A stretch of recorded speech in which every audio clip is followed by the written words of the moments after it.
Last class में हम लोग वेक्टर एडिशन का पर्टिकुलर केसेस पढ़ रहे थे और उसमें हम लोगों ने 2 क्लास पढ़ लिया था। पहला क्लास था आपका क्या पहला केस था जब 2 वेक्टर्स के बीच का एंगल 0 हो या 2 वेक्टर्स कोलिनियर हो। उस केस में हमने देखा था कि वेक्टर्स के मैग्नीट्यूड को डायरेक्टली ऐड कर सकते हैं।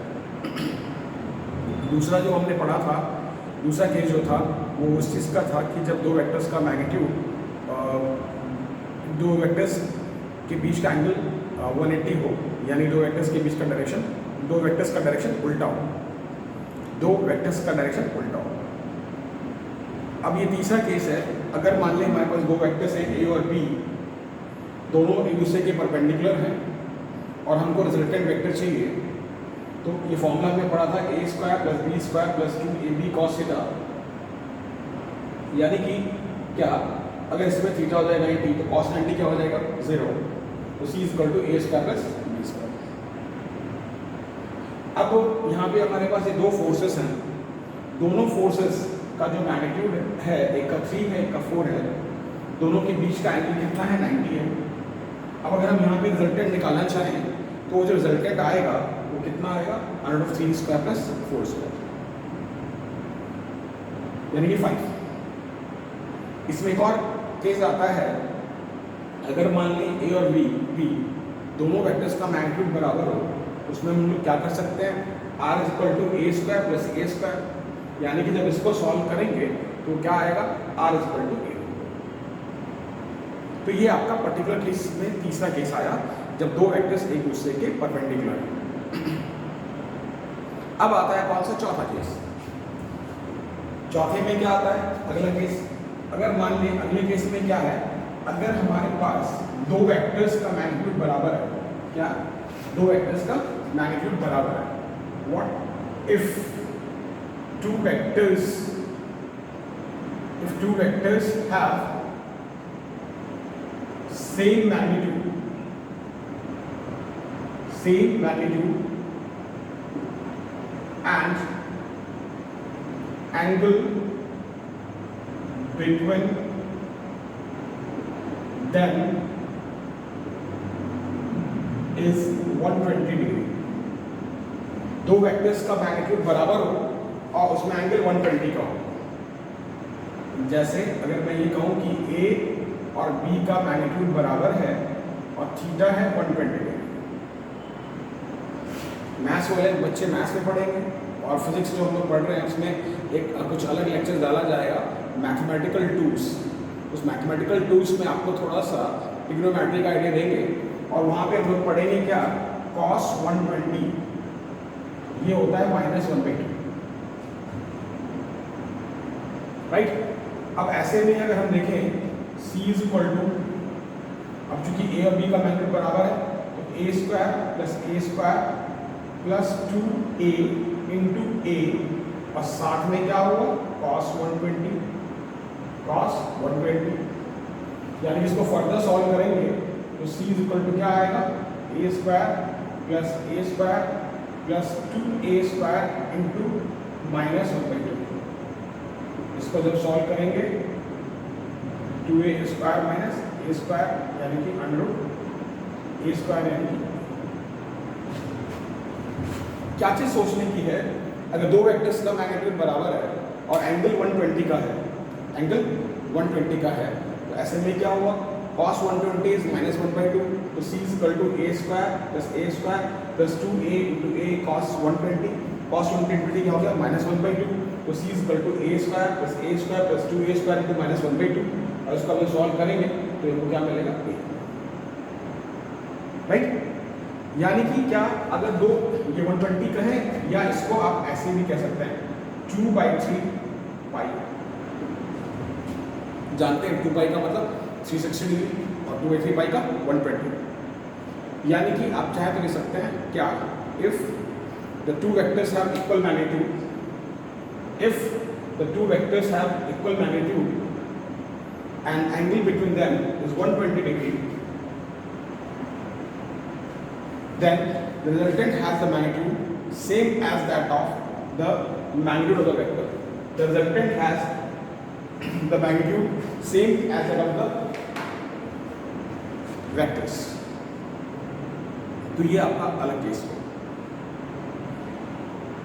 इसके बाद अब हम लोग क्या कर रहे हैं, कुछ बेसिक लेवल के छोटे छोटे प्रॉब्लम्स हैं, उसको डिस्कस करेंगे। और अगले लेक्चर में उन बेसिक प्रॉब्लम्स के अलावा, उन बेसिक्स प्रॉब्लम के अलावा कुछ अच्छे लेवल का भी क्वेश्चन डिस्कस करेंगे। तो शुरुआत करते हैं। अब शुरुआत में जो हम लोग पहला बेसिक लेवल का क्वेश्चन ट्राई करना चाह रहे हैं, क्वेश्चन क्या है, आप क्वेश्चन लिख सकते हैं क्या, a person goes 10 meter east and then turns 10 meters south and finally goes 10 meter up. क्या a person goes 10 meter east, then turns south, goes for 10 meter and then goes 10 meter up. Now we have to find the magnitude of the resultant displacement. Magnitude of the resultant displacement. तो कैसे कैसे हुआ, अब इसको समझें। जैसे 10 metre east ऐसे गए, सामने ईस्ट मान लेते हैं, 10 मीटर साउथ ऐसे गए राइट में, और 10 मीटर अप गए, 10 मीटर अप। यानी कि इसको अगर आप ऐसा समझ लें, जैसे कैसे, अगर मान लें हम एक यूनिट वेक्टर लेते हैं आई cap along east, j cap along upwards, ठीक है, या j upwards और k cap towards south, towards south। अब अगर हम इसको वेक्टर के फॉर्म में लिखें, डिस्प्लेसमेंट s मान लिया, ये जो डिस्प्लेसमेंट है ये हुआ 10i plus 10j plus 10k। अब जब इसका मैग्नीट्यूड निकालेंगे तो क्या आएगा, 10 का स्क्वायर प्लस 10 का स्क्वायर। इसको जब सॉल्व करेंगे आप देखिए ये आएगा √300 या 10√3 मीटर। ठीक है, क्वेश्चन क्या हुआ, एक आदमी था, पहले ईस्ट गया 10 मीटर, फिर 10 मीटर साउथ गया, 10 मीटर अप गया। तो मैंने उस दिन भी कहा था कि आई कैप, जे कैप, के कैप ये स्टैंडर्ड यूनिट वेक्टर हैं, ये ऑर्थोगोनल यूनिट वेक्टर्स हैं, लेकिन ये आई कैप, जे कैप, के कैप अपने आप में, यानी कि ईस्ट ये जो एक्स एक्सेस है, ये जो वाई एक्सेस है, ये जो जेड एक्सेस है, जैसे कि हम लोगों ने पढ़ा था क्या, जैसे ये है, अगर मान लें ये एक्स है, ये वाई है, ये जेड है, तो ये अपने आप में कहीं भी जा सकता है। मान लीजिए ईस्ट हो गया, ये साउथ हो गया, ये अप हो गया, तो अपने आप में कहीं भी जा सकता है। फिर आते हैं अगले क्वेश्चन पे। ये सारा बेसिक लेवल का क्वेश्चन है, ये सारा बेसिक लेवल का क्वेश्चन। फिर आता है क्या, a person starting from certain distance from origin goes 7 meter east, turns 10 meter north, and if the resultant displacement is 10√2, what is the distance from the origin from where he started? इस question को आप pause करके भी सुन सकते हैं। A person starting from a certain distance from origin goes 7 meter east, turns 10 meter north. If the resultant displacement is 10√2, what is the distance from the origin from where he started? आने वाले दिनों में हम लोग motion में पढ़ेंगे कि कोई भी मोशन का जो मेजरमेंट होता है वो एक सर्टेन पॉइंट से होता है, और उस सर्टेन पॉइंट को हम बोलते हैं ऑरिजिन। तो जो भी मेजरमेंट होना है वो ऑरिजिन से होना है। अब जैसे अगर मान लें O इज ऑरिजिन, क्या O को हमने ऑरिजिन मान लिया, late O be the origin, O be the origin। अब यहां से कोई पर्सन ऐसे गया 7 मीटर और ये यहां पे को कर लेते हैं और ये x मान लेते हैं, late O be the origin and distance of starting point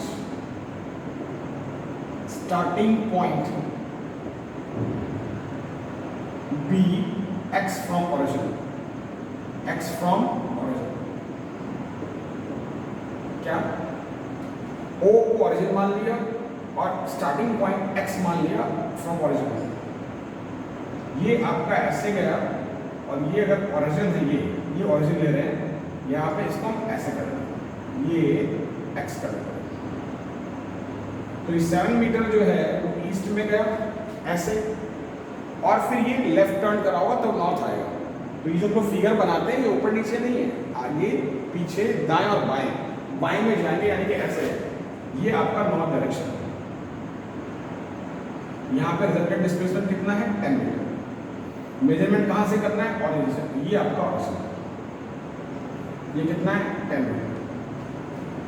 अब अगर हम यहाँ पे पाइथागोरस थ्योरम लगाएं तो 10√2 का square is equal to 7 plus x का स्क्वायर प्लस 10 का स्क्वायर। इस पूरे को सॉल्व करेंगे तो 200 आएगा, राइट।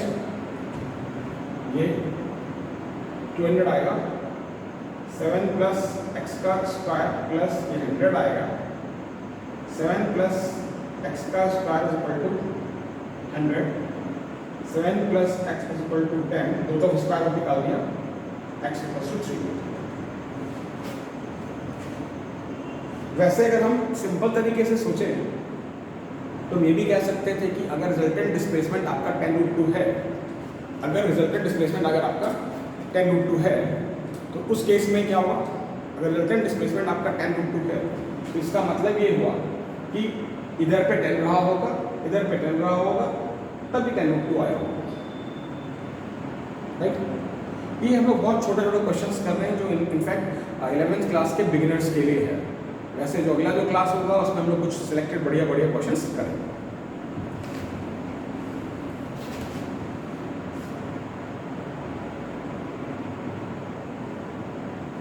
फिर एक क्वेश्चन आपका आता है क्या इस तरीके से, क्या कि under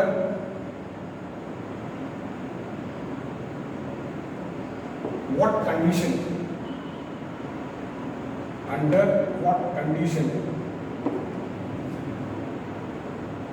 a plus b is equal to a minus b। ये हम लोग देख चुके हैं। अब देखो क्या देख चुके हैं हम लोग, थ्योरी के वीडियो पढ़ चुके हैं। ये कब पॉसिबल है, it is possible if b is a null vector। कैसे, if b is a null vector, कैसे, अगर हम यहाँ पे a प्लस नल वेक्टर लिखें तो भी a आ जाएगा, और a माइनस नल वेक्टर लिखें तो भी a आ जाएगा। तो ये जो पर्टिकुलर रिजल्ट है, जो पर्टिकुलर रिजल्ट है, ये तब के लिए पॉसिबल है जब क्या होगा, जब आपका a जो आपका b जो है वो एक नल वेक्टर। ये आपका अगला क्वेश्चन है। फिर अगला जो क्वेश्चन है उसका आप लैंग्वेज में ले सकते हैं, क्या ले सकते हैं, can the two vectors give the resultant 0, और we can say can the two vectors give the resultant having the magnitude 0। तो जैसा कि हम लोग थ्योरी में पढ़ के आ चुके हैं, yes it is possible, yes it is possible, कब, if the two vectors have same magnitude and opposite direction, that means one vector is the negative of other। But एक चीज का ध्यान रखें, दो अनइक्वल वेक्टर्स यानी कि जिनका मैग्नीट्यूड अलग अलग है वो रिजल्टेंट 0 नहीं दे सकता, वो रिजल्टेंट 0 नहीं दे सकता। यानी कि जो नेक्स्ट क्वेश्चन है वो क्या है, आप लिख सकते हैं can to vectors give the resultant 0, answer में लिखें yes they can give the resultant 0 if they have same magnitude but opposite direction.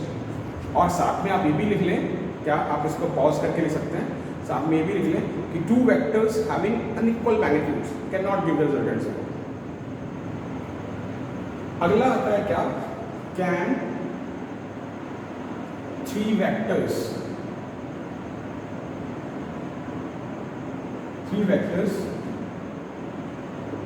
give the resultant magnitude as 0।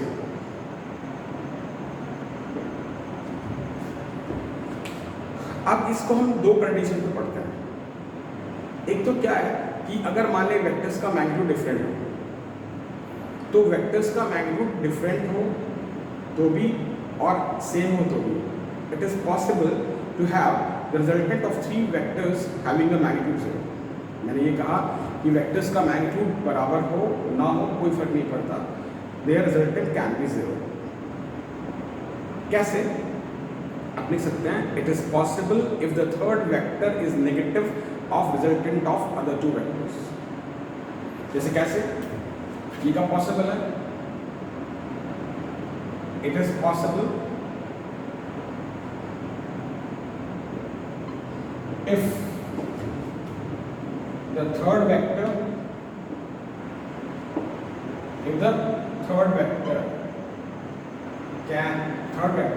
is negative of resultant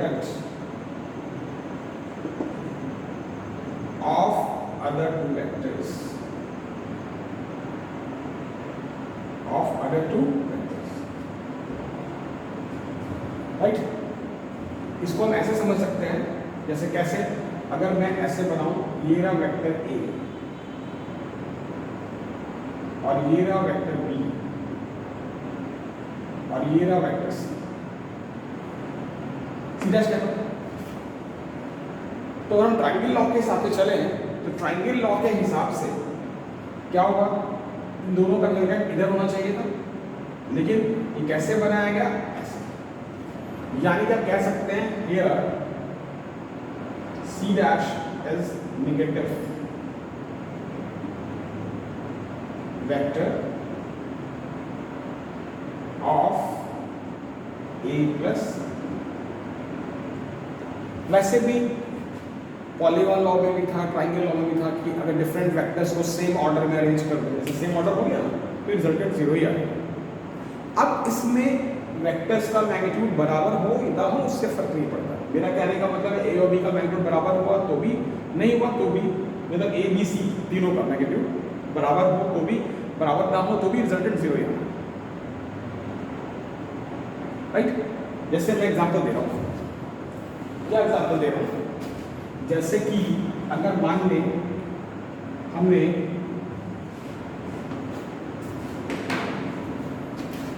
ये कोई वेक्टर लिया ए, ये कोई vector लिया B, ए का magnitude अगर मान लें 3 मीटर, मान लेते हैं यूनिट में मीटर ले लो, वैसे यूनिट हम कोई भी ले सकते हैं, डिस्प्लेसमेंट होगा तो मीटर, फोर्स होगा तो मीटर, जो भी हो, जैसे 3 ले लिया और यहाँ पे बी का मैग्नीट्यूड 4 मीटर ले लिया, राइट। अब क्या हुआ, तीसरा जो रिजल्टेंट आया ये आएगा आपका कितना, 100/3 का स्क्वायर प्लस 4 का स्क्वायर यानी कि 5। ये वेक्टर सी होगा, तो A plus B is equal to vector C. A plus B is equal to vector C आ गया। लेकिन अगर मैं ऐसा कर दूं, ऐसा ऐसा, और अब ये कोई ऐसा वेक्टर है सी डैश, ये 3 था, ये 4 था, और इफ सी डैश का जो मैग्नीट्यूड है, ऐसे लिख दिया तो मॉड है, ऐसे लिख दिया तो मॉड है, सी डैश का मैग्नीट्यूड अगर 5 मीटर आ गया तो इस केस में हियर फाइनल रिजल्टेंट क्या आएगा, 0। फाइनल रिजल्टेंट 0 क्यों आया, क्योंकि इन दोनों का रिजल्टेंट 5 इधर होना चाहिए था, है ना, और ये आर कहाँ गया, इधर आ गया, तो ये नेगेटिव हो गया इन दोनों के रिजल्टेंट। तो यहाँ पे हमने क्या देखा, 3, 4 और 5, 3, 4 और 5, ये तीनों ही वेक्टर्स का क्या, 3, 4 और 5, ये तीनों ही वेक्टर्स का मैग्नीट्यूड यहाँ पे अलग अलग है, तीनों ही वेक्टर्स का मैग्नीट्यूड अलग अलग है। वैसे अगर हम सेम मैग्नीट्यूड का भी वेक्टर्स ले लें, जैसे मान लें ऐसे, सुनिएगा, जैसे ये ले लें, एग्जाम्पल दे रहे हैं, सेम वेक्टर्स, सेम मैग्नीट्यूड के वेक्टर्स का एग्जाम्पल। अगर मान लें एक वेक्टर हम यहाँ ले रहे हैं ए, राइट, फिर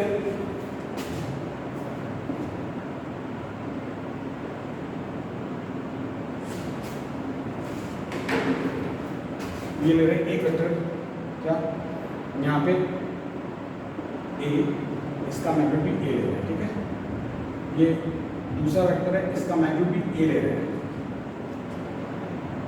या आप ऐसे करते हैं, ऐसे करते हैं, ये मान लें, ये कोई फोर्स लेते हैं, मान लेते हैं F1, F2, F3, राइट, और ये एंगल 120 है, ये भी 120,